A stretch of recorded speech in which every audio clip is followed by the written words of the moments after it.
নমস্কার বন্ধুরা, স্বাগত আমাদের চ্যানেলে। আজকে আমি আপনাদের জাগ্রত বোমকালীর অলৌকিক কাহিনী সেই বিষয়ে কিছু তথ্যাবলী প্রদান করব। সম্পূর্ণ তথ্যটি সংগ্রহ করা আপনাদের কাছে অনুরোধ, ভিডিওটি আপনারা সম্পূর্ণ দেখুন।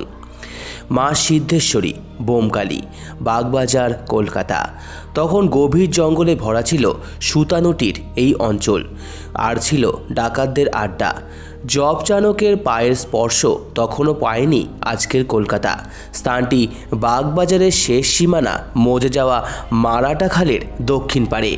এখানেই বোমকালীর চাঁদনী মন্দির।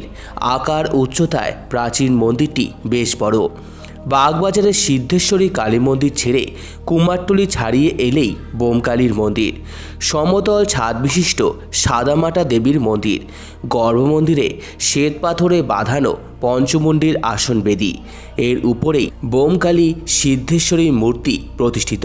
সুদর্শনা দেবী বসন পরিহিতা, কোমর ছাড়িয়ে কেশদাম, মৃন্ময়ী বিগ্রহ। প্রতি বছর দীপান্বিতা কালী পুজোর আগে মায়ের অঙ্গরাগ করা হয়। নিত্য পুজো হয় এখানে, ছাগল বলিও দেওয়া হয়। কার্তিক মাসের অমাবস্যা ছাড়াও ফলহারিণী, রটন্তী ও অন্যান্য বিশেষ তিথি উৎসবে পুজো হয় বেশ সমারোহে। কলকাতার অন্যতম অধিষ্ঠাত্রী এবং অত্যন্ত জাগ্রত বলে দেবীর খ্যাতি আছে অঢেল।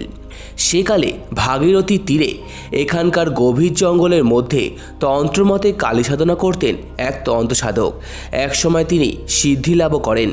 সেই সময় পালারাম ভট্টাচার্য নামে এক সংসার বিরাগী ব্রাহ্মণ এলেন সুতানুটির এই জঙ্গলাকীর্ণ বনে তন্ত্রসাধকের আশ্রয়ে।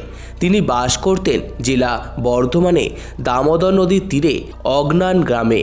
তার কাছে শিষ্যত্ব গ্রহণ করেন পালারাম নিজেও। আত্মনিয়োগ করেন মাতৃ আরাধনায়। তন্ত্রসাধক প্রথমে পঞ্চমুণ্ডির আসনে প্রতিষ্ঠা করেছিলেন ঘট, যেটি পুজো করা হয় আজও।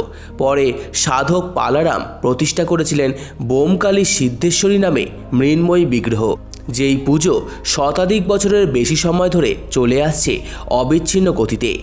সেইকালে ডাকাতদের বড় আস্তানা ছিল এই অঞ্চলে।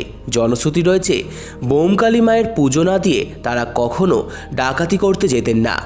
1884 সালের কথা। বোমকালী মন্দিরের কাছ থেকে ঘোড়ায় টানা ট্রাম চলত ডালহৌসির আজকের বিবাদীবাগ পর্যন্ত। সারা বছর সমস্ত অনুষ্ঠান ও উৎসবকে কেন্দ্র করে পূজা অনুষ্ঠান ও ভক্ত সমাগম বোমকালী মন্দিরকে সর্বদাই করে রেখেছে উজ্জীবিত।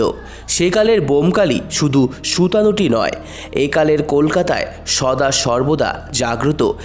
এই দেবীর কাছে যারা যান, মানত করেন, আন্তরিক প্রার্থনা করেন, তাদের অন্তরের কথা তিনি শোনেন মন দিয়ে, যেমন শোনেন কালীঘাটের দক্ষিণাকালী।